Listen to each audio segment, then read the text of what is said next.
Hello guys, good morning. कैसे हैं आप सब? फ्रेंड्स, आज मेरे को सुबह-सुबह उठकर लगानी थी मशीन, तो सोचा चलिए आपके साथ शेयर कर देते हैं कुछ थोड़े से टिप्स।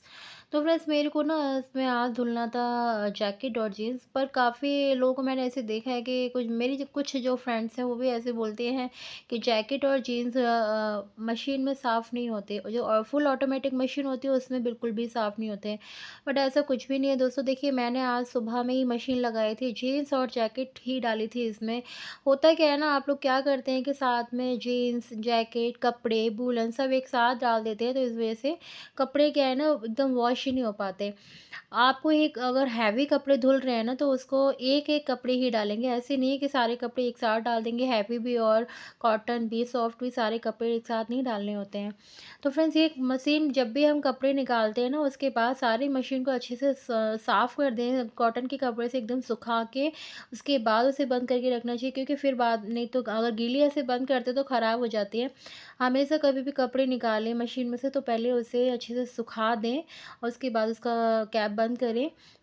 गीली मशीन में क्या है ना, करंट आने के भी चांस हो जाते हैं। तो फ्रेंड्स देखिए, मैंने इस जीन्स और खाली जैकेट ही उसमें डाले थे। फंक्शन का ध्यान रखना पड़ता है अच्छे से कि जीन्स और जो जैकेट वगैरह होती है ना, उसे थोड़ा सा हॉट वाटर में ही वॉश करना होता है, तो गर्म पानी का ज़रूर ध्यान रखें। होता क्या है ना कि जो फुल ऑटोमेटिक मशीन होती है उसमें फंक्शन अगर अच्छे से आपने नहीं किए हैं तो फिर वो आपका काम नहीं करेगा। तो यहाँ पे फंक्शन का बड़ा अच्छे से ध्यान रखना पड़ता है, कितना आपने पानी का लेवल रखा है, कितना आपने लिक्विड जो हम सर्फ़ या जो भी यूज़ करते हैं डिटर्जेंट वग़ैरह, उस चीज़ का यूज़ किया है। इस चीज़ का ध्यान रखना ज़रूरी है। और जो सेमी मशीन होती है उसमें क्या होता है ना, हम बीच-बीच में देख लेते हैं, बंद भी कर लेते हैं। बट जो हमारी फुल ऑटोमेटिक मशीन होती है ना, उसमें हम सिर्फ़ एक बार फंक्शन कर देते हैं उसको, फिर प्रोग्राम स्टार्ट हो जाता है। देखिए, यहाँ पे कॉलर वग़ैरह भी मेरे को हाथ से साफ़ करने की ज़रूरत नहीं है, वो अपने आप ही खुद ही साफ़ हो गया है। बस उसमें गर्म पानी का फंक्शन जो आता है उसे ज़रूर प्रेस कर दें। तो आज क्या था ना, मेरे को सोफ़े के कवर वगैरह भी वॉश करने थे। बच्चे चले गए थे स्कूल, तो मुझे लगा कि चलिए जल्दी से फटाफट काम शुरू कर लिया जाए। तो जल्दी-जल्दी मैंने सारे सोफ़े के कवर वगैरह वॉश करने मशीन में डाल दिए थे, जिससे कि क्या होगा ना, 1-2 घंटे में 12 बजे तक सूख जाएँगे, तो मैं जल्दी से चढ़ा दूँगी इनको। और अगर अब फिर थोड़ी देर में लगाऊँगी ना, 12-1 बजे के बाद फ्री होकर मशीन लगाऊँगी, तो फिर वो 2 ढाई बज जाता है धुलते-धुलते। कम से कम मशीन 2 घंटे लेती है धुलने के लिए। जो सेमी मशीन होती है, हम उसमें क्या करते हैं, 15 मिनट में डालकर और घुमा के निकाल देते हैं, साइड में वॉश कर देते हैं। बट इसमें 1 घंटा लग जाता है। तो यहाँ पे बस मैं किचन में काम कर रही थी, खाना बना रही थी और यहीं पे गाना चल रहा था। मेरे को ना एक्चुअली म्यूज़िक के साथ किचन में काम करना, कुकिंग करना बहुत पसंद है। तो यहाँ पे बहुत अच्छा-सा गाना चल रहा था माधुरी दीक्षित का, और मैं उसमें डांस करती जा रही थी। हस्बैंड के लिए एक्चुअली मेरे को खाना बनाना था। उनके लिए लंच तैयार कर रही थी, बट वो लेके भी नहीं गए और मैंने बना भी दिया यहाँ पे। तो मैंने कुछ थोड़ी-सी दलिया बनाई थी, नमकीन वाली दलिया जो होती है ना, वो बनाया था उनके लिए वेजिटेबल वगैरह डाल के, बट वो खा के भी नहीं गए और मेरे को मेहनत भी करनी पड़ी। फिर वो मुझे ही थोड़ा खाना पड़ा और मैंने फिर वो किसी को दे दिया। फ्रेंड्स, यहाँ पे बस नाश्ते-वास्ते मेरा सारा काम किचन का ख़त्म हो गया था। किचन का जब काम ख़त्म हो जाता है ना, तो बहुत राहत हो जाती है। यहाँ पे जल्दी से बना लूँगी, दोपहर के खाने की तैयारी कर लूँगी, क्योंकि बच्चे आ जाएँगे फिर, और फिर बहुत ज़्यादा काम बढ़ जाता है। तो बुलबुल तो आ ही चुकी है, क्योंकि बुलबुल को तो 11 बजे घर आ जाती है। अभी छोटी है, उसका प्ले ग्रुप में जाती है, तो उसका ज़्यादातर टाइम नहीं लगता है स्कूल में। तो इसलिए 11 बजे वो घर आ जाती है, साढ़े 11 तक आ जाती है जहाँ तक है, क्योंकि हस्बैंड के ऑफ़िस के पास ही है उसका स्कूल, तो वो हस्बैंड खुद ही कन्विंस करते हैं उसका, तो हमें ज़्यादा परेशान होने की ज़रूरत नहीं होती। यशु का क्या है ना कि उसका स्कूल बहुत दूर है, और वो स्कूल की बस से ही जाती है और आधा घंटे पहले निकलती है, आधा घंटे के बाद आती है, उसका बहुत दूर हो जाता है। तब यहाँ पे क्या करेंगे ना, मैंने बनाया है ये शाही पनीर बनाई है, तो थोड़े से काजू ले लिए हैं, जो प्याज़ वग़ैरह, प्याज़ और अदरक को मैंने अच्छे से थोड़ा-सा कढ़ाई में भून लिया है, भूनकर निकाल लिया, उसको ठंडा करके मैंने पीस लिया है मिक्सी में, प्यूरी बना लिया है अच्छे से, और उसी कढ़ाई को वॉश करके उसमें ऑयल गरम कर लिया है थोड़ा-सा, उसमें जो हमने प्यूरी बना के रखी है उसको अच्छे से डाल देंगे। इसको हम छान के भी यूज़ कर सकते हैं, बट मैंने इसे छान कर यूज़ नहीं किया है, मैंने ऐसे ही डाल दिया है। अगर आप छानना चाहें तो आप बड़ी मोटी छेद वाली छलनी ले लें, उसे छान के डाल दें, और ऐसे ही इसका बहुत अच्छा-सा मतलब एकदम बटरी वाला फ्लेवर आएगा इसके अंदर, शाही पनीर के अंदर।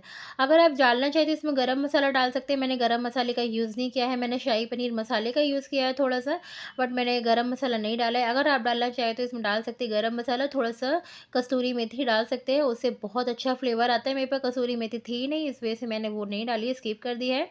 पर आप डालेंगे तो बहुत अच्छा फ्लेवर आता है, एक बार आप ट्राई करके ज़रूर देखिएगा। यहाँ पे मैं मलाई के साथ में दूध डाल रही हूँ, अगर आप डालना चाहें तो सिर्फ़ 1 ग्लास दूध डाल दें, नहीं डालना चाहते तो आधा कटोरी आप मलाई डाल दें। जो फ्रेश मलाई होती है ना घर की, वही मलाई आपको यूज़ करनी है। बाहर की मलाई मेरे को समझ नहीं आती कि सब्ज़ी में यूज़ करना है, क्योंकि डेली ही घर में सब्ज़ी बनती है, तो बाहर की मलाई का मेरे को ज़्यादा अच्छा नहीं लगता है। तो मैं घर में जो हमारे घर की जो फ्रेश मलाई निकलती है ना, वही यूज़ कर लेते हैं घर में। सो यहाँ पे थोड़ा-सा डाल दिया मैंने, आधी चम्मच के आस-पास डाल दिया है चीनी, जिससे कि ना थोड़ा अगर मिर्ची का अगर ज़्यादा है, तीखा हो गया है, तो उससे थोड़ा बैलेंस कर लेगी वो, और खाने का जो एक रिची सा फ्लेवर आता है ना सब्ज़ी में, वो आ जाएगा। जैसे हम शादी वगैरह में शाही पनीर खाते हैं, सेम वैसे ही बन जाएगा। तो यहाँ पे बस शादी में जो हलवाई वगैरह क्या करते हैं ना, रिची फ्लेवर लाने के लिए थोड़ा-सा मीठे स्वीटनेस का यूज़ ज़रूर करते हैं, चीनी ज़रूर डालते हैं, हर सब्ज़ी में डालते हैं वो लोग, चाहे कोई भी सब्ज़ी क्यों ना हो, दाल में भी चीनी डालते हैं। ये बात मेरे एक रिलेटिव है, उन्होंने बताई थी, क्योंकि उनकी खुद की कैंटीन है, तो उन्होंने बताया था खाने में हमेशा हम सब्ज़ी में ये चीनी ज़रूर डालते हैं, और जो लच्छा पराठा और नान वग़ैरह बनाते हैं ना, उसमें वो लोग चीनी का यूज़ ज़रूर करते हैं, क्योंकि उससे ना एक सिकता है ना, उसका भी कलर भी बहुत अच्छा आता है, और जो खुशबू होती है वो भी बहुत अच्छी हो जाती है। खाने का तो फिर जवाब ही नहीं है, फ्लेवर भी एक अलग हो जाता है। तो यहाँ पे गार्लिक वग़ैरह मैंने नहीं डाला, सिर्फ़ अदरक का यूज़ किया है। तो मैं हमारी सब्ज़ी बनके तैयार हो गई, मैं बना लूँगी रोटी, क्योंकि यशु भी आने वाले हैं और खाना मुझे भी भूख लग रहा है। तो पहले मैं लगा भगवान को तो मैंने चीनी और रोटी का भोग लगा दिया, क्योंकि सब्ज़ी में हमने डाल दी थी प्याज़। तो बटर रोटी और चीनी का भोग लगा दिया है ठाकुर जी को। और आजकल मैं बहुत ज़्यादा प्याज़ खाने लगी हूँ। वैसे मैं प्याज़ इतना खाती नहीं थी, बट जब से पापा जी ने सिखाया ना, तब से प्याज़ खाने लगी हूँ, बट बहुत ज़्यादा भी नहीं खाती हूँ।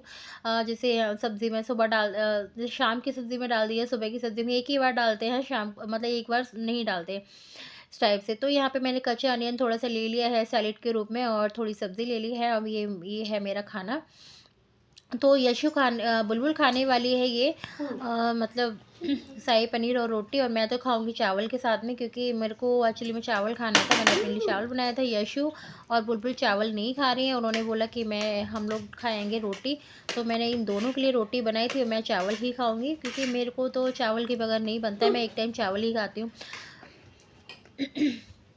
दोस्तों यहाँ पे बस एक चीज़ देखने वाली है कि आप कार्ब्स कौन से खा रहे हैं, साथ में वेट लॉस करना चाहते हैं, तो कुछ थोड़े से टिप्स हैं, उनको फॉलो करना बहुत ज़्यादा ज़रूरी है आप लोगों के लिए। अगर आप रोटी खा रहे हैं तो रोटी ही खाएं, चावल खा रहे हैं तो चावल ही खाएं, और यहाँ पे मैं बच्चों को भी खाना खिला रही हूँ, खुद भी खाना खा रही हूँ। मेरा अभी इन दिनों जो है 5 किलो मेरा वेट बढ़ गया है, और क्योंकि सर्दियों में मैंने कोई ना एक्सरसाइज वगैरह नहीं की है, मैं फॉलो कर रही हूँ सारी चीज़ों को। 15 डेज़ में मैं कंप्लीट कर लूँगी। और वेट तो मेरा है, ऐसा नहीं है कि कहीं दिख रहा हो, फेस पे दिख रहा है बस खाली फैट, और कहीं भी मेरा वेट नहीं है, जैसा था वैसे ही है, और 15 दिन में मैं इसको कवर कर लूँगी। और खाने का जैसे आपको पता है कि मेरे को सिर्फ इंचेस घटाने हैं, वेट तो मेरा जितना होना चाहिए उतना है फ्रेंड्स। और रोटी नहीं है।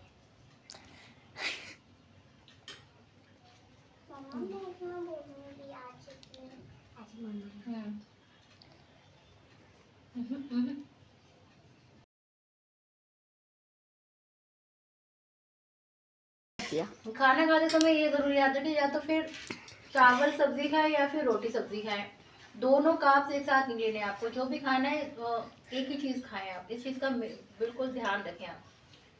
तो मैं रोटी नहीं खा रही हूँ, चावल खा रही हूँ सिर्फ, क्योंकि मुझे चावल खाना था। दोस्तों अगर आपको वीडियो थोड़ी सी भी पसंद आती है तो प्लीज़ लाइक और शेयर ज़रूर कर दीजिएगा, और बनी रहिएगा मेरे साथ में। खुश रहें, हैप्पी रहें, मुस्कुराते रहें। कल मिलेंगे अच्छी सी वीडियो में। Bye bye.